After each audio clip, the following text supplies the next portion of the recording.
V organizaciji tedna cvička so združili moči Vinogradniško turistično društvo Čatež pod Zaplazom, Društvo vinogradnikov Trebnje in Društvo vinogradnikov Lisec Dobrnič. Trebnje je nazadnje gostilo to prireditev leta 1983, zadnji 2 leti pa je potekala v Kostanjevici na Krki. Kostanjevica je 2 cvičkarije opravila absolutno na volonterskem delu in vsa čast in županu, prejšnjemu in sedanjemu in vsem tistim, ki so to pomagali speljati. A kljub vsemu taka prireditev nekaj stane. Trebanjska občina bo za letošnjo namenila 35 000 evrov in si od nje marsikaj obeta. To je vložek v našo prepoznavnost, v naš turizem, v to, ker pač v tem trenutku se tudi menja generacija vinogradnikov, želimo si tudi, to se pravi, mlajših, da bi jih navdušili za vinogradništvo. Prvi dogodek v sklopu tedna cvička bo ocenjevanje vzorcev vin med 5. in 7. aprilom na Čatežu, osrednje 3-dnevno dogajanje pa se bo začelo v petek 6. maja s povorko vseh 32 vinogradniških društev Dolenjske.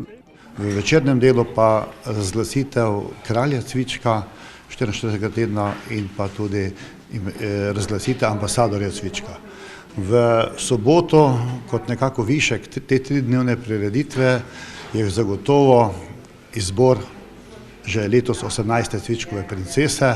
Osrednjo prizorišče tedna cvička bo na prostoru pred občinsko stavbo, se pravi od hotela Opara pa do Šeligota. Tukaj lahko obiskovalci izkoristijo železniški prevoz, saj bo prizorišče oddaljeno cirka 100 metrov od železniške postaje.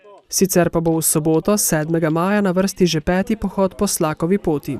Štart bo ob 9. uri pri kmetijski šoli Grm v Bajnofu, ob 11. uri bo potem kulturni program pri spomeniku na Trški gori pri cerkvi in zaključek ob 14. uri spet ponovno na Bajnofu v kmetijski šoli, kjer se bo nadaljeval z revijo harmonikarskih skupin.